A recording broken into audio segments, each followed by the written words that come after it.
This is Miss Mason reading Counting by Sevens by the awesome Holly Goldberg Sloan. Today we'll be reading chapters 46 through 48.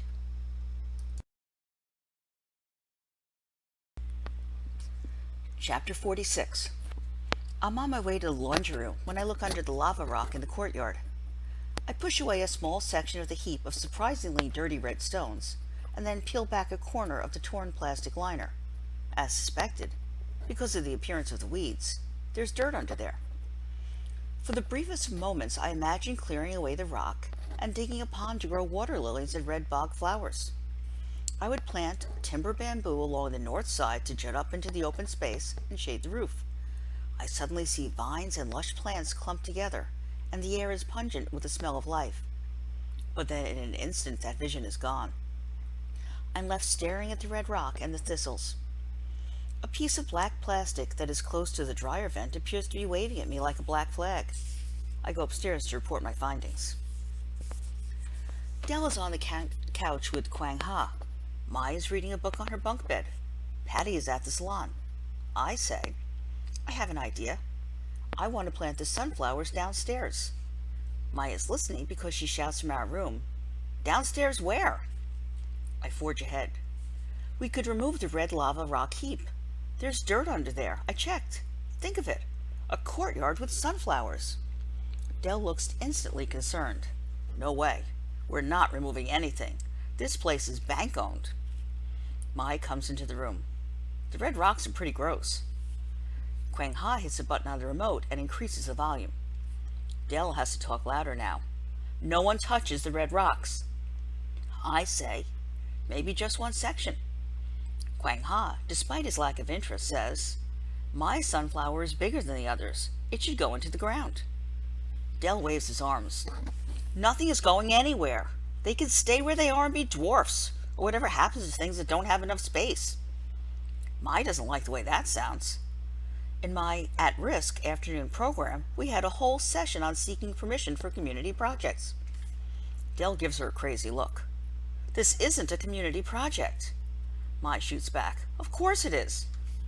Dell changes his argument with, I'm too busy right now to get anyone's permission for anything. He's just sitting on the couch with Kwang Ha, and neither of them appears to be doing much, ever. I then say, I'll take the initiative. I can get approval from the bank. It comes out like a threat, but I didn't mean it that way. Dell looks more than confused. He says, how are you going to do that? I send Jairo at Mexicano Taxi an email, and he answers right away. He will pick me up from the salon and take me to Bakersfield City Hall tomorrow at 10 in the morning. His message says he is news. He's been waiting to hear from me. In the morning, once we're at work, I wait by the front door of the salon for Jairo. I'm usually in the back, so just being up here makes the day feel different. Patty says, I'm happy that you have a project. I nod. She's always trying to get me to go back to school without making it seem like she just wants me out of here. There's a fine line between encouraging someone and telling them to get lost. I understand that. I don't say that the idea of leaving the salon for someplace new makes me feel lightheaded. I'm not good with change right now. I can't even yet make a variation of my mile running course. Mai suggested that we jog the opposite way yesterday. That feels like the most radical idea in the world. I can't risk heading in what feels like the wrong direction. Jairo gets out of the taxi and comes inside so that Patty can meet him. She doesn't like me going off in a car with a strange man.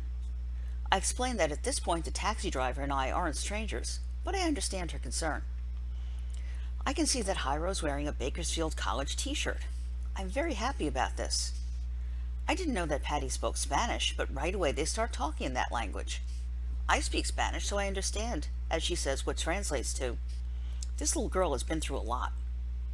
Jairo tells her, this little girl changed my life. Patty nods, but he doesn't say any more. She then gives Jairo her cell phone number and says to call if there are any problems. This strikes me as strange because I'm thinking that I should be the one calling to report the problems, not him. But I'm looking out the window and trying to let them have their moment, or whatever it is that they're doing. I realize that Jairo is the first person I've seen talk to Patty who she hasn't tried to order around. Interesting. In the car driving to City Hall, Hiro asks, "Did you see my picture in the news?" "I've not paid attention the last few months to news of any kind." "No, I'm sorry. Is everything okay?"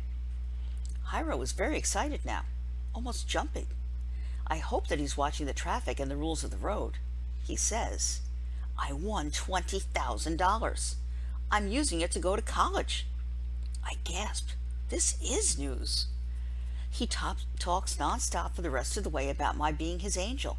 And by that, I have to say that by the time I step out of the taxi at City Hall, I'm feeling pretty good about his life. Hiro says that he'll wait outside, and I explain that this could be a long process. I promise to call him, and he finally gives in. I don't want to tell him that I'm not his angel. I'm not anyone's angel. But I do say that I think he will make a fine medical technician. It's an expanding field. Hiro wants to call Patty and let her know that I arrived safely. I don't think that it's necessary, but I say, "Yes, I'm sure she expects you to call." I didn't realize that this statement would make him smile, but it does.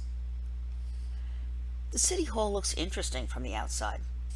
As a rule, I find public architecture stimulating. I go inside to the information desk and wait until the woman there is off the phone. She finally hangs up and I begin my quest. I'd like to review the documents on file for building projects that come before the City Council. My request seems simple, but the woman behind the counter obviously doesn't think so. She says, "Excuse me?" I repeat, "I'd like to review the documents on file for building projects that come before the City Council." The woman still looks confused. She says, "How old are you?" I answer, 12. I can see that I'm about to become the victim of age discrimination. This woman seems to love repetition. 12? I repeat, 12. She says, "Why aren't you in school?" I have an answer, even if it isn't 100% truthful. I'm homeschooled right now. I want to add that I'm obviously getting an education in bureaucracy every time she moves her mouth, but instead I say, "I'm interested in seeing what a presentation looks like, and it's my understanding that these things would be part of the public record." The woman remains suspicious, and not very accommodating. She opens her mouth, and this time she says, "Where are your parents?" Everything stops. I stare. My eyes get drippy, and I hear a voice inside. I repeat it aloud, saying it to the world, which includes her. A world lost, a world unsuspected, beckons to new places, and no whiteness, loss, is so white as the memory of whiteness. And then I add, William Carlos Williams, The Descent. I don't explain how much I like this poem, which is, I think, about aging, not death. But right away I'm directed to the Office of Building and Safety. I end up talking to a lot of different people. Finally, I'm introduced to a man with a large right ear and an almost non-existent left ear. Just a nub, really. The man has a scar on his neck on the nub side. He doesn't look like a fighter, so my guess he was in an accident. Human ears have successfully been grown on the back of rats and then attached to the head of a human by grafting. Obviously, I don't bring this up, but I want to. The man with the ear issue goes into a back area and returns with a book filled with notes from hearings. For a second, I find the connection interesting. He's in charge of the hearings, and something happened to the outer covering of what he uses to hear. But I don't obsess on that. The man watches me with real intensity as I leaf through the documents. The garden in the center of our apartment complex does not need the approval of elected officials to be transformed, but I want whatever I submit to the bank to appear very professional. I spend a good chunk of time for the next 2 days writing a proposal for an interior garden at our building. I include drawings, done by Kwang Ha under my direction in exchange for biology flashcards. I include research on the climate of our area, the ideal plants that can be grown here, and a study of the benefits of green areas and living spaces. I also pulled a building permit for the gardens of Glenwood to show that the interior space has the proper drainage, and that in the original plans they didn't show rocks, but plants. It's my first project since before. After 2 days, I have a full 3-ring notebook to submit to the bank board. I believe that I may have provided too much information. That can be as big a mistake as too little knowledge. But I can't stop myself from amassing more and more material. I'm making the request in Dell's name because he is the person on the lease, and also because getting this kind of detailed plan from a kid would no doubt raise the flag of alarm. I present Dell with the black binder. Here it is. I think you should go into North-South Bank. Ask to see the manager. Introduce yourself, and then leave this with him. Dell is silent as he opens the notebook and begins to look. It doesn't take long for him to say, I can't do this. He shuts the binder and tries to hand it back to me. Del Duke is not a bad person. He's just bad at being a person. And he has issues with authority. Or, at the very least, he seems very easily intimidated by anyone who has some. I say, we're not asking for money. We're not asking for anything but permission to remove an eyesore and transform a communal place. It would be an improvement. I've barely gotten the words out of my mouth when Mai comes through the front door. She's been at her friend Kalina's house. What's going on? I look from Dell back to her. I've made a proposal and Dell needs to take it into North-South Bank. Mai has crazy power over people. It only takes one word from her. Dell? He changes course like the wind in a dust storm. I'll drop it off tomorrow on my lunch break. Does that work for you two? We nod. From the couch, Kwang Ha says, I did the drawings. The garden project is underway, at least on paper. Chapter 47. The new court date was set. Patty held the document in her hands. The system was responsible for children until the day they turned 18 years old, so Willow Chance had 6 years to navigate these waters.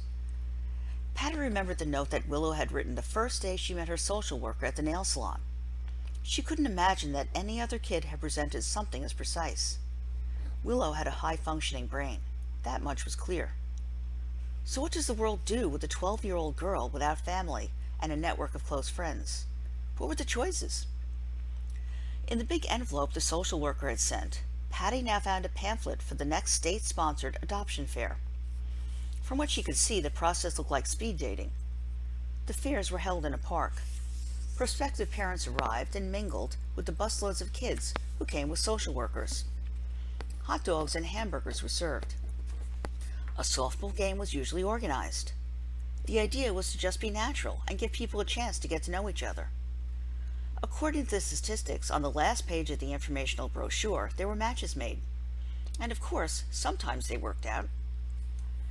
Patty felt certain that the little kids, especially the cute ones, got all the attention, since they were featured in the pamphlet.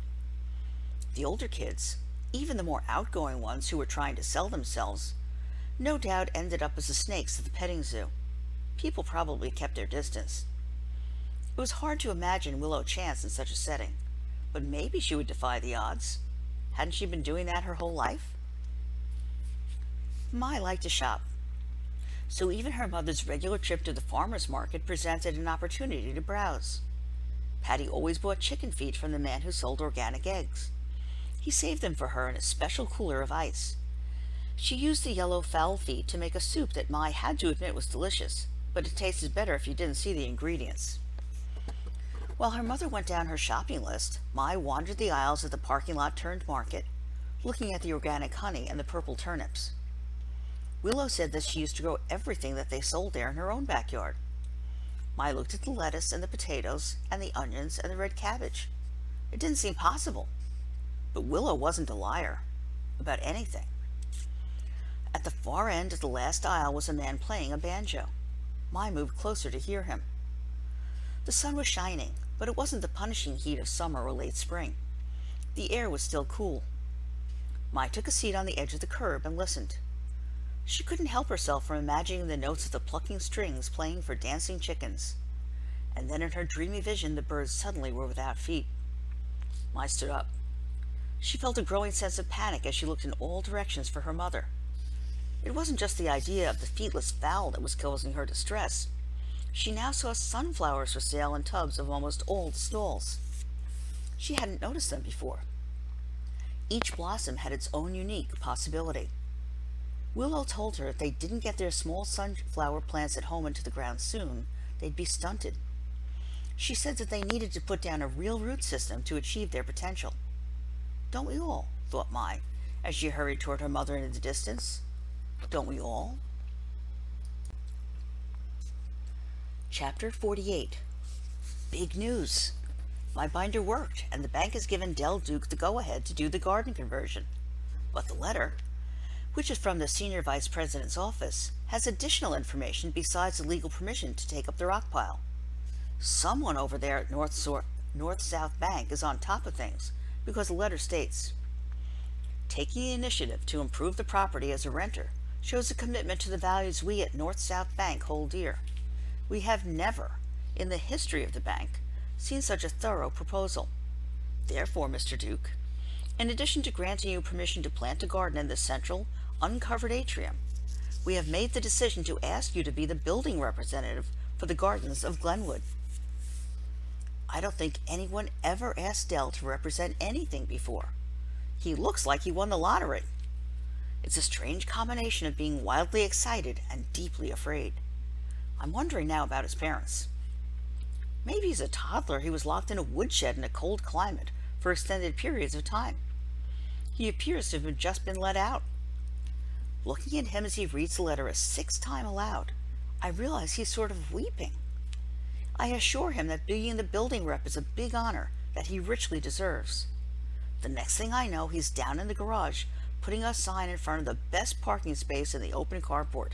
It reads, "Reserved for building rep, Del Duke, Unit 28. I guess he just doesn't get what being of service means. Now that we have permission, the plan can be executed. It's Saturday, and we're all here except Patty, who has the most customers on the weekends.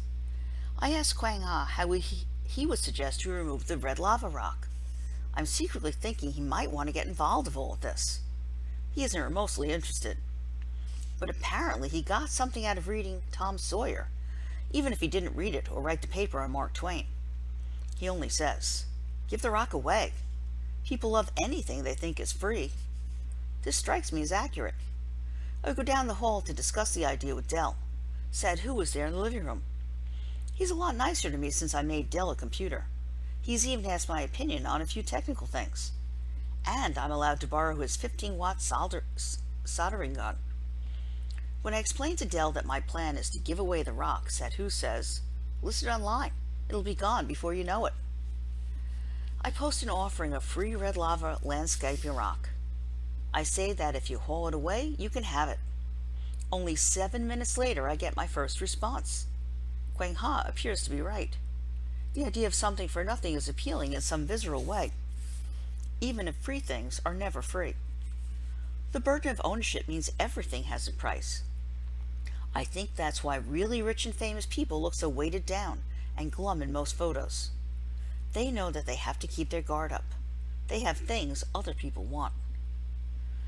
I have said that the red rock is on a first-come, first-served basis.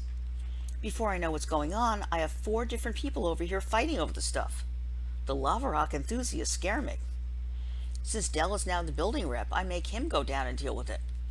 I have no idea what he says, but Maya and I hear all kinds of shouting. The important thing is that 2 hours, all the rocks is gone, and so is the ripped black plastic sheeting underneath. I said it is also free. We all head downstairs. Even Kwang Ha wants a look, and we stare at the newly exposed dirt. What remains is only the hard-packed ground. It's not even brown. It's dusty gray. Maybe the construction crew dumped a few leftover bags of concrete on the way out. I guess everyone is thinking the same thing, but Kwang Ha is always the one who gives the unspoken a voice. He says, nothing is going to grow here. Patty has just come home from work, and she seems more worn out than usual. She stands with us and stares at the big rectangle of nothing. Finally, she adds, it's a bigger-looking space when it's not covered with rocks. Del chimes in, and a bigger project than anyone thought. Patty sighs and starts up the stairs. Most things are. I don't want to be crushed, but it's possible they're talking about me, not the ugly exposed area that is now the centerpiece of the courtyard. Mai puts her hand on my shoulder. She says, let's go eat. Everything looks better in the daylight. It looks even worse in the full sun. I go downstairs early, and it's only me and the dirt, which I now realize has a gritty top, like someone sprinkled coarse sea salt on a gray cracker. Even if I got everyone in this entire complex to join me here with garden tools, I don't think we could make it happen. Plus, I've only seen a few of the other residents, and they don't look like people who'd want to swing a pickaxe. Regular soil is a crazy mix of everything from fine rock fragments to water, air, insects, and even bacteria and fungi. It's all necessary. I remember the first time I looked under the microscope at a pinch of the dirt from my own backyard. It was a shocker. Now, as I think about this open space, I know it has to be done. Deep tilling of the soil isn't a good idea unless you're facing the kind of ground that we have here in the gardens of Glenwood. But this situation calls for heavy machinery. We have to rent a rototiller. I can't do this myself for all kinds of reasons, not the least of which is that you have to be 18 years old to even legally operate the equipment. I go back upstairs, and when Mai wakes up, I explain the situation. She doesn't look like she has any idea what I'm talking about, even when I clarify that a rototiller is a machine with sharp blades that mechanically chops soil. But she understands something because she says, "So, we need an adult, a credit card, and a car?" Dell wants no part of this. Mai has done a lot of talking, but it's the resident from unit number 11 who makes the difference. A guy named Otto Sayas, I would do anything to have a name that was a palindrome, knocks on the door. He wants to know what's happening with the big dirt patch in the courtyard. Otto Sayas doesn't look very happy because his unit opens right up onto the future garden site. I'm guessing from his attitude that he didn't have a problem with the patch of red lava rock and weeds. Dell has to talk to the guy because he's the building rep. I hear him explain. It's all going to be planted. You'll see. We are right in the middle of the project. I catch sight of Otto Sayas, and he's still scowling. He barks, "Nothing in the world will grow there." And then the magical part happens because Dell sort of puffs up and says, "You just wait and see."